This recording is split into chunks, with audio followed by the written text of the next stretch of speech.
Very good evening শেয়ারবাজ family. আজকে 18 April আজকের পোস্ট মার্কেট অ্যানালিসিস ভিডিওতে আপনাদের সকলকে স্বাগত। দেখা যাক আজকে সারাদিন মার্কেট কী করলো।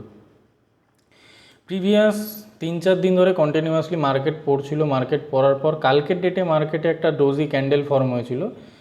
কালকে মানে পরশুর ডেটে, কালকে তো মার্কেট ক্লোজ ছিল, পরশু ডেটে একটা ডোজি ক্যান্ডেল ফর্ম হয়েছিল। এটা অ্যাজিউম করা হচ্ছিল যে হয়তো এখান থেকে মার্কেট রিভার্স আসতে পারে। এবং আজকে মার্কেট গ্যাপ আপও নিয়েছিল, আপনারা যেরকম দেখতে পাচ্ছেন। গ্যাপ আপ নেওয়ার পরে একটা খারাপ সাইন এটা দেখা গেছে আজকে মার্কেটে, আজকে বিয়ারিশ এনগালফিং হয়েছে। এবং তাছাড়াও যদি আমরা লাইন চার্টে দেখি, ডেলি টাইম ফ্রেমে লাইন চার্টে যদি মার্কেটকে দেখি, মার্কেট কন্টিনিউ একটা রেঞ্জের মধ্যে চলছিল।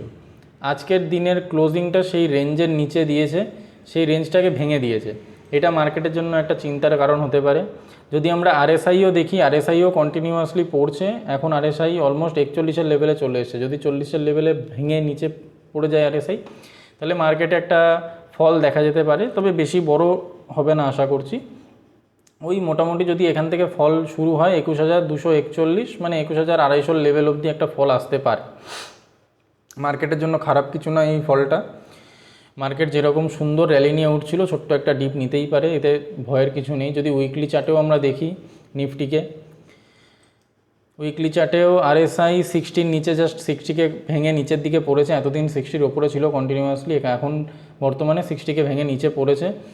এবং ওপরে আমরা দেখতে পাচ্ছি, ওপরে আমরা একটা ইনভার্টেড হ্যামার দেখতে পাচ্ছি। প্রথমে একটা ডোজি, এবং ডোজি না ঠিক, এটা স্পিনিং টপ বলতে পারেন। টপে একটা স্পিনিং টপ এবং তারপরে একটা ইনভার্টেড হ্যামার দেখতে পাচ্ছি। তারপরে উইকলি টাইম ফ্রেমে এই সারা সপ্তাহ জুড়ে মার্কেটটা পড়ছে। এবং আরএসআই উইকলি চার্টে 60-র নিচে এবং ডেলি চার্টে অলমোস্ট 40-কে ব্রেক করতে চলেছে। সো এটা মার্কেটের জন্য একটা খারাপ সাইন।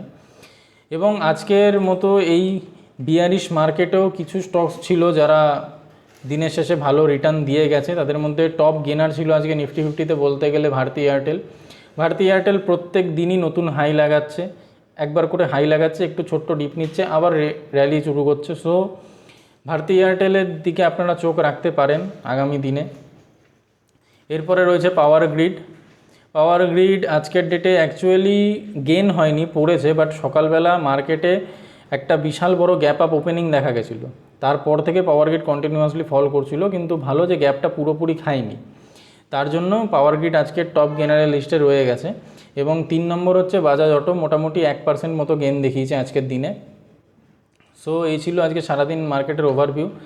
আর হ্যাঁ, যদি মার্কেটের টপ লুজারদেরও কথা বলি, তাহলে আজকের ডেটে মার্কেটের টপ লুজার ছিল অ্যাপোলো হসপিটাল, নেসলে ইন্ডিয়া এবং টাইটান। এরা ছিল টপ 3 লুজার মার্কেটের। যদি নিফটি 500-এরও আমরা কথা বলি, তাহলে নিফটি 500-এর মধ্যে আপনারা দেখতেই পাচ্ছেন আজকের দিনের রেশিও ছিল 222:276।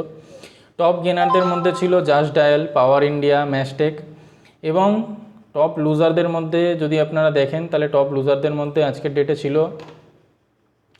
STL take, spark, IGL. তবে একটা জিনিস ভালো, মার্কেট এত ফল নিয়েছে তারপরেও আজকে জাস্ট ডায়াল অলমোস্ট 13.5%, পাওয়ার ইন্ডিয়া 10.5%, ম্যাস্টেক 8.5%-এর ওপর প্রফিট নিয়েছিল আজকের ডেটে মার্কেটে।